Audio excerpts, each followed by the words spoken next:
Contratos para alienação, compra e venda. Olá, eu sou o professor Frederico Glitz e hoje vamos conhecer os contratos que utilizamos e com os quais organizamos a circulação e aquisição de bens, mas com a utilização de equivalentes, como por exemplo dinheiro ou outro bem. Assim como acontece com quase todos os contratos, a aquisição pode se dar de várias formas e, claro, ela visa atender várias necessidades e interesses sociais ou pessoais.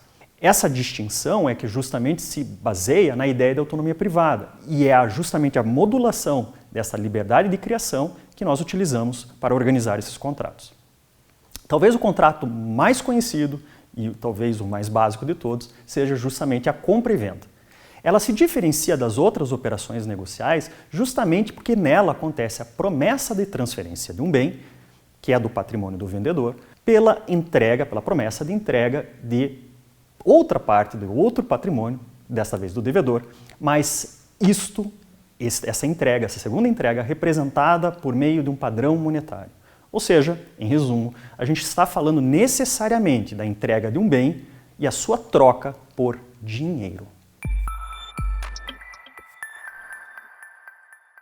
A adoção de padrões monetários permite adaptar o contrato de compra e venda às adaptações da economia. Isso quer dizer que conforme o perfil econômico da sociedade vai se mudando e a gente passa a entender a riqueza de outras formas ou compreendê-la de forma distinta, também este contrato não perca sua utilidade, ou seja, ele continua sendo muito adaptável. Para entender melhor essa discussão, eu indico a entrevista Compra e Venda na Era Digital da professora Everilda Brandão. Para acessar, utilize o QR Code. Em termos obrigacionais, então, a compra e venda envolve pelo menos duas prestações. E elas são as duas, basicamente, obrigações de entrega, ou seja, obrigações de dar. Uma envolve a entrega do bem, justamente a coisa que está sendo vendida, e a outra, a obrigação pecuniária, a entrega de certa soma, representada ali por aquele padrão monetário, pelo dinheiro. O que tem de característica especial nesta relação, contudo, é que ela não tem eficácia real. Ou seja, o vendedor, que é o proprietário do bem sendo vendido, ao vendê-lo, ele não transfere imediatamente a titularidade sobre o bem vendido. Quer dizer que essa titularidade só será transferida com o efetivo cumprimento da obrigação, com a entrega. Essa característica do direito brasileiro, que para bens móveis exige a entrega, ou a tradição, como nós chamamos, e para bens imóveis exige o registro, é que faz a transferência do domínio, a transferência da titularidade. Mas até que a entrega aconteça, o vendedor é mero devedor da entrega, assim como o comprador é devedor da entrega do dinheiro. Também podemos extrair dessa explicação que esse é um contrato bilateral e oneroso, justamente porque tanto o patrimônio do comprador quanto do vendedor serão impactados por obrigações distintas. Surgem, portanto, obrigações para ambos, para tanto o comprador como o vendedor. Ele também é um contrato comutativo, ou seja, existe uma certa equivalência de valores neste contrato de compra e venda. O preço definido e o valor do bem são razoavelmente equivalentes. O contrato pode vir a ter natureza aleatória nesse caso. Então, imagine, por exemplo, que você vá adquirir um bem que sequer existe, ou que possa sequer existir, como, por exemplo, reses, ou mercado de bolsa, ou, por exemplo, soja verde, que é um dos contratos bastante comuns aqui no Brasil. Esse também é um contrato consensual. Isso quer dizer que é desnecessária a entrega da coisa vendida para que ele se concretize. Calma, é claro que a entrega acontece como cumprimento do contrato, mas ele não depende para existir dela. É isso que quer dizer um contrato consensual. Também é um contrato que tem forma livre, portanto não solene. A compra e venda pode ser verbal, inclusive.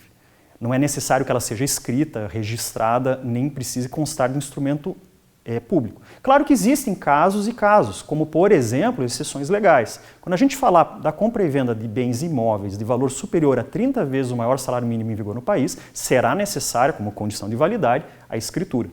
Mas, de um modo geral, é um contrato livre. Para a sua validade, ele tem uma série de elementos necessários, sem os quais não acontecerá. A gente fala do objeto, do preço e do consentimento. Aqui é importante que a gente entenda que este objeto é aquele que é lícito, possível e ao menos determinável.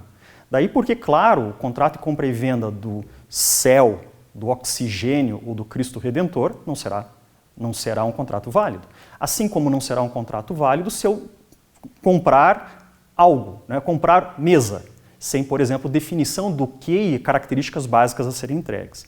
E o preço também, na medida em que eu preciso saber justamente aquele equivalente pelo qual acontecerá a troca. Como contrato, como qualquer contrato, esse consentimento a livre exercício de vontade, da autonomia privada, será fundamental, portanto. E uma vez que ele se forme validamente, esse contrato vai produzir uma série de efeitos que são bem típicos da compra e venda, como, por exemplo, a responsabilidade pelos vícios redibitórios, ou os chamados vícios ocultos. O vendedor, portanto, se responsabiliza por eventuais vícios que já existiam sobre a coisa e que não poderiam ser facilmente percebidos. Também há a responsabilidade do vendedor pela evicção, ou seja, pela eventual perda da titularidade da coisa vendida. Assim como sobre a definição sobre até mesmo dos riscos que incidem sobre a coisa. Quando que ela, por exemplo, vai estar submetida a eventual perda. O que eu quero dizer com isso? Imagine, por exemplo, que você adquira um bem e antes mesmo de receber, ele deixe de existir. Deixe de existir por qualquer evento. A responsabilidade, então, é necessário entender a responsabilidade de quem será ou se haverá responsabilidade do vendedor por substituir aquele bem. De um modo geral, a gente trabalha com a ideia aqui de tradição. Res perit domino, do latim. A coisa perece para o seu dono. Então, na medida em que eu estabeleça, que eu realize a entrega do bem, transfiro a titularidade, também transfiro os riscos sobre a coisa. Por outro lado, é possível que cláusulas contratuais gerenciem isso. Você talvez já ouviu falar, por exemplo, dos contratos de transporte, em que é necessário, por exemplo, a contratação ou não de um frete. Então, o vendedor vai dizer sem frete ou com frete. O que a gente está tentando trabalhar ali é justamente aquele risco que envolve a entrega da coisa.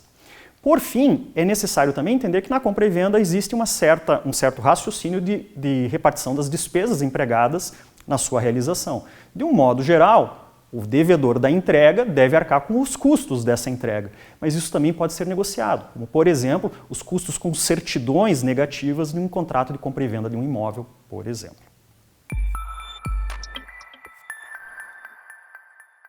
Embora o contrato de compra e venda seja absolutamente parte da nossa vida cotidiana, ele é um tema bem pouco explorado, principalmente em razão da sua grande complexidade e importância.